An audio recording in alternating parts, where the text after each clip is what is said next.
बीदर के नौबाद में स्थित गवर्नमेंट फर्स्ट ग्रेड कॉलेज में department of botany and zoology under initiative of IQAC द्वारा जीवन विज्ञान अध्ययन में दायरा और कैरियर के अवसर शीर्षक पर 2 दिवसीय कार्यक्रम 5 दिसंबर और 6 दिसंबर को आयोजित किया गया है। गुरुवार 5 दिसंबर 2024 को इस 2 दिवसीय कार्यक्रम का उद्घाटन हुआ।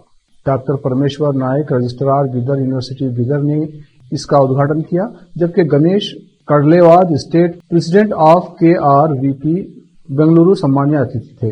इनके अलावा अन्य अतिथियों में doctor Prakash Karijanavar, professor and chairman department of event science Gulbarga university Gulbarga, doctor Sanshakti Shetkar, associate professor and IQAC coordinator GFGC Bidar शामिल थे। इस कार्यक्रम की अध्यक्षता doctor Jayashree Prabha, principal government first grade college Bidar ने की। Doctor Rajesh Marsen Modi, head of department of botany coordinator, और professor Arjumand Azhar, head of department of zoology convener थे। एक न्यूज के कैमरामैन महेश डिग्गे का कवरेज। ಒಂದು ಬೀಜ ಅದು ಬೆಳೆದು ಹೆಮ್ಮರವಾಗುತ್ತಾ ಹೋದಂತೆ ಒಬ್ಬ ಮನುಷ್ಯ ಹುಟ್ಟಿನಿಂದ ಅವನು ಯಾವ ರೀತಿ ಒಂದು ಸುಸಂಸ್ಕೃತನಾಗ್ತಾನೆ, ನಾಗರಿಕತೆಯ ಮಟ್ಟಕ್ಕೆ ಮುಟ್ತಾನೆ ಅಂತ. ನಾಗರಿಕತೆಯ ಮಟ್ಟಕ್ಕೆ ಮುಟ್ಟಿರ್ತಕ್ಕಂತಹ ಆ ಒಂದು ಪರಿಸ್ಥಿತಿ ಏನಾಗ್ತದಂತಂದ್ರ ನಮ್ಮ ಅಳಿವಿಗೆ, ನಮ್ಮ ದುರಂತಕ್ಕೆ ನಾವೇ ಕಾರಣ ಆಗ್ತೀವಿ ಅಂತ. ಅದು ಇಂದಲ್ಲ, ಸುಮಾರು 200 ವರ್ಷಗಳ ಹಿಂದೆ ಆ ಒಬ್ಬ ಇತಿಹಾಸ ತಜ್ಞ ಭವಿಷ್ಯವನ್ನ ನುಡಿದಿರ್ತಾನೆ. ಅದು ಇವತ್ತು ಸತ್ಯ ಆಗ್ತಾ ಇದೆ. ಯಾಕೆಂದರೆ ವಿಜ್ಞಾನದ ಹಿಂದೆ ಹೋಗಿ ನಾವು ವಿಜ್ಞಾನ ಬೇಕಂತೇನಿಲ್ಲ, ಬೇಡಂತೇನಿಲ್ಲ, ಅದು ನಮ್ಗೆ ಅವಶ್ಯಕವಾಗಿದೆ. ಆದ್ರೆ ಅತಿಯಾಗಿ ನಾವು ಅದನ್ನ ತೆಗೆದುಕೊಳ್ತಾ ಇದ್ದೀವಿ. ಹಿಂದಿನ ಕಾಲದಲ್ಲಿ ನಮ್ಮ ಜನ ಎಷ್ಟು ಆರೋಗ್ಯವಂತರಾಗಿದ್ರು, ಒಂದು ಪರಿಸರ ಎಷ್ಟು ಒಂದು ಅತ್ಯಂತ ಒಳ್ಳೆಯ ಪರಿಸರವನ್ನ ನಾವು ಹೊಂದಿದ್ವೋ ಅದಕ್ಕೆಲ್ಲ ಇವತ್ತು ನಾವೇ ಕಾರಣರಾಗ್ತಾ ಇದ್ದೀವಿ. ಯಾಕೆಂದರೆ ಮಷಿನ್ಗಳಿಗೆ ಮಾರು ಹೋಗಿ. ಸೊ ಅದರಿಂದ ನಾವು ಸಾಕಷ್ಟು ನಮ್ಮ ದೇಹ ದಾಢ್ಯತೆಯನ್ನ, ನಮ್ಮ ದೇಹದ ಬಲವನ್ನ ನಾವು ಕುಗ್ಗಿಸ್ಕೊಳ್ತಾ ಇದ್ದೀವಿ. ಸೊ ಇದು ನಾವೆಲ್ಲರೂ ಆಲೋಚನೆ ಮಾಡಬೇಕಾಗಿರ್ತಕ್ಕಂಥದ್ದು. ಕಡ್ಲಿವಾಡ್ ಸರ್ ಹೇಳಿದ್ರು, ಗಾಳಿ, ನೀರು, ಬೆಳಕು ನಮಗೆ ಬಹಳಷ್ಟು ಅವಶ್ಯಕವಾಗಿದೆ. ಸೊ ಇಂತಹ ಎಲ್ಲ ಸೆಮಿನಾರ್ಸ್ಗಳನ್ನ, ನಿಮ್ಮ ಮುಖ್ಯ ಉಪನ್ಯಾಸಗಳನ್ನ ಆಯೋಜಿಸುವುದರ ಮೂಲಕ ನಮ್ಮ ವಿದ್ಯಾರ್ಥಿಗಳಲ್ಲಿ ಮತ್ತು ಇಲ್ಲಿರ್ತಕ್ಕಂಥ ಪ್ರತಿಯೊಬ್ಬರಲ್ಲಿ ಆ ಒಂದು ಅವೇರ್ನೆಸ್ ಅನ್ನ ಮೂಡಿಸುವುದು. ಜೀವ ವಿಜ್ಞಾನದ ವಿದ್ಯಾರ್ಥಿಗಳಾಗಿರ್ತಕ್ಕಂತಹ ನಾವು ಅಟ್ಲೀಸ್ಟ್ ನಾವೇನ್ ಮಾಡಬಹುದು, ಇದನ್ನೆಲ್ಲ ತಡೆಗಟ್ಟಲಿಕ್ಕೆ ನಾವೇನ್ ಮಾಡಬಹುದು, ಮತ್ತು ನಾವು ಹಿಂದಿನವರಂತೆ ಸದೃಢರಾಗಲಿಕ್ಕೆ ನಾವೇನೇನೆಲ್ಲ ಮಾಡಬಹುದು ಅನ್ನಲಿಕ್ಕೆ ನೀವು ಅದರ ಬಗ್ಗೆ ಆ ಒಂದು ಮೆಸೇಜ್ ಅನ್ನ ತೆಗೆದುಕೊಂಡು ಹೋಗ್ಬೇಕಾಗಿದೆ. ನಾವೆಲ್ಲ ನ್ಯೂಸ್ ಅಲ್ಲಿ ನೋಡ್ತೀವಿ, ಏನೇನು ಪುಸ್ತಕಗಳು ನೋಡ್ತೀವಿ. ಆರೋಗ್ಯಕ್ಕೆ ಸಂಬಂಧಪಟ್ಟು ಎಷ್ಟೋ ವಿಜ್ಞಾನ ತಂತ್ರಜ್ಞಾನ ಮುಂದುವರೆದ್ರು ಕೂಡ ಕೋವಿಡ್ಗೆ ನಾವೇನು ಮಾಡೋಕ್ಕಾಗಲಿಲ್ಲ. ನಾವು ನೀವು ಹೆಂಗೆ ಭಯದಿಂದ ಬದುಕಿದ್ದೇವೆ ಅಂದರೆ ಇಲಿ ಥರ ಬದುಕಿದ್ವಿ. ಒಪ್ಕೋತಿರ್ತಾನೆ, ಮನೆಯಿಂದ ಹೊರಗೆ ಹೋಗಲಿಲ್ಲ, ಯಾರಿಗೂ ಮಾತಾಡಲಿಲ್ಲ, ಯಾರು ನಿರೀಕ್ಷೆ ಮಾಡಿರಲಿಲ್ಲ. ಇಂಥ ಪರಿಸ್ಥಿತಿ ನಮಗೂ ಕೂಡ ಬಂದು ಒದಗಿದೆ. ಹೀಗಾಗಿ ನಾವು ನೀವೆಲ್ಲ ಏನು ಮಾಡಬೇಕಾಗಿದೆ? ನಾವೆಲ್ಲ ಉದ್ಯೋಗ ಅವಕಾಶಗಳ ಒಂದು ಭಾಗ, ಭವಿಷ್ಯ ಒಂದು ಭಾಗ. ಎಲ್ಲಕ್ಕಿಂತ ಬಹಳ ಮುಖ್ಯವಾಗಿ ನಮ್ಮ ಮೇಲೆ ದೊಡ್ಡ ಜವಾಬ್ದಾರಿ ಇರುವುದು ಈ ಭೂಮಿಯನ್ನು ಉಳಿಸಬೇಕಾಗಿದೆ. ಹೋಗ್ತಿರಿಲ್ಲ, ಏನು ಮಾಡ್ಬೋದು ನಾವು? ನೋಡಿ, ಪ್ಲಾಸ್ಟಿಕ್ ಒಂದು 100 ವರ್ಷ ಆಯ್ತಾ ಸರ್ ಈ ಭೂಮಿಗೆ? ಆಯ್ತು ಅಂತ ಮುಗೀತು ಅಂತ ಆಗ್ತದೆ ಭೂಮಿ ಕತೆ. 100 ವರ್ಷ ಆಯಿತು ಈ ಭೂಮಿಗೆ ಪ್ಲಾಸ್ಟಿಕ್ ಬಂದು.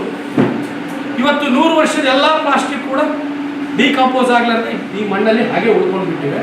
ಏನು ಕಡಿಮೆ ಮಾಡಿದ್ದೀವಿ ಹೇಳಿ? ನೀವು ಜೀವ ವಿಜ್ಞಾನ ವಿದ್ಯಾರ್ಥಿಗಳಾದರೂ ಕೂಡ ಮತ್ತೆ ಇದಕ್ಕೂ ಕೂಡ ಯಾಕೆ ಪ್ಲಾಸ್ಟಿಕ್ ಹಚ್ಚಿರಿ ಗೊತ್ತಿಲ್ಲ, ಬೇಕಾ? Today, on the occasion of Golden Jubilee celebration in the Government First Grade College Nowbad, Department of Botany and Zoology, they have organized a seminar on life sciences, scope and opportunities of the life sciences.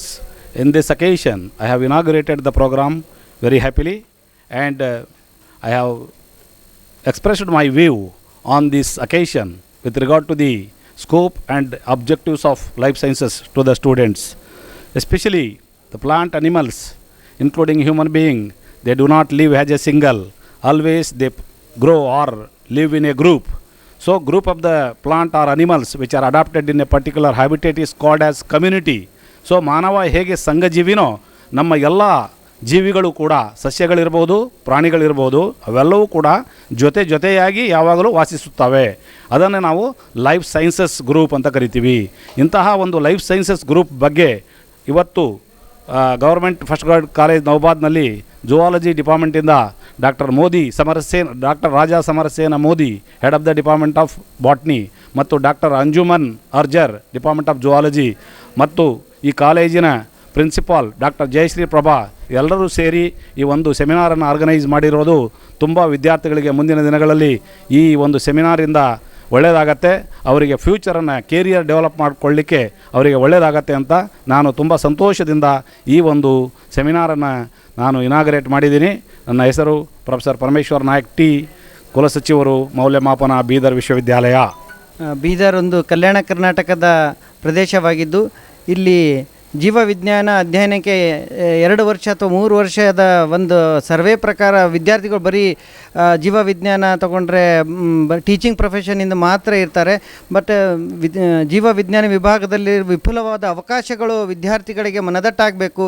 ಬೇರೆ ಬೇರೆ entrepreneurship ಅದು ಕೌಶಲ್ಯಾಭಿವೃದ್ಧಿ ಗಮನ ಹರಿಸಿ, ಯಾಕೆ ಇವತ್ತು biotechnology ಇರ್ಬೋದು, ಸೂಕ್ಷ್ಮ ಜೀವಶಾಸ್ತ್ರ ಇರ್ಬೋದು, ಪರಿಸರ ಅಧ್ಯಯನ ಇರ್ಬೋದು, ಇಂಥ ಎಲ್ಲ ವಿಷಯಗಳು ಜೀವವಿಜ್ಞಾನಕ್ಕೆ ಹೊಂದಿಕೊಂಡು ಇರೋದರಿಂದ ಇಲ್ಲಿನ ಗ್ರಾಮಾಂತರ ವಿದ್ಯಾರ್ಥಿಗಳಿಗೆ ಮತ್ತು ನಗರದ ವಿದ್ಯಾರ್ಥಿಗಳಿಗೆ ಇವತ್ತಿನ ಲೆಕ್ಚರ್ ಸಿರೀಸ್ನಲ್ಲಿ ಸುಮಾರು 180 ವಿವಿಧ ಕಾಲೇಜಿನ ವಿದ್ಯಾರ್ಥಿಗಳು ಭಾಗವಹಿಸಿದ್ದಾರೆ. ಇವತ್ತು ಮತ್ತು ನಾಳೆ 2 ದಿನ ವಿದ್ಯಾರ್ಥಿಗಳು ಈ ಕಾಲೇಜಿನಲ್ಲಿ ಗುಲ್ಬರ್ಗ ಮತ್ತು ಬೀದರ್, ಯಾದಗಿರಿಯಿಂದ ಯೂನಿವರ್ಸಿಟಿಯಿಂದ ಬೇರೆ ಬೇರೆ ರಿಸೋರ್ಸ್ ಪರ್ಸನ್ಗಳು ಬಂದು ನಮ್ಮ ವಿದ್ಯಾರ್ಥಿಗಳಿಗೆ ಮಾರ್ಗದರ್ಶನ ಮಾಡಲಿದ್ದಾರೆ. ಮತ್ತು ವಿದ್ಯಾರ್ಥಿಗಳಿಗೆ ಊಟದ ವ್ಯವಸ್ಥೆ ಮತ್ತು ಸರ್ಟಿಫಿಕೇಟ್ ವ್ಯವಸ್ಥೆಯನ್ನು ನಮ್ಮ ಮಹಾವಿದ್ಯಾಲಯದಿಂದ ಮಾಡಲಾಗಿದೆ. ಇದು ಗೋಲ್ಡನ್ ಜೂಬಿಲಿಯ ಒಂದು ಆಚರಣೆ ವಿಜೃಂಭಣೆಯಿಂದ, ಒಂದು ಅಕಾಡೆಮಿಕ್ ಆ್ಯಕ್ಟಿವಿಟಿ ವಿಜೃಂಭಣೆಯಿಂದ ನಡೆದು ಇಲ್ಲಿನ ವಿದ್ಯಾರ್ಥಿಗಳಿಗೆ ಉಪಯೋಗವಾಗುವ ದೃಷ್ಟಿಯಿಂದ ಈ ಉಪನ್ಯಾಸ ಮಾಲೆಯನ್ನು ಹಮ್ಮಿಕೊಂಡಿದ್ದೇವೆ. ಎಲ್ಲರ ಸಹಕಾರಕ್ಕೂ ಈ ಮೂಲಕ ನಾನು ಧನ್ಯವಾದಗಳನ್ನು ಅರ್ಪಿಸುತ್ತೇನೆ.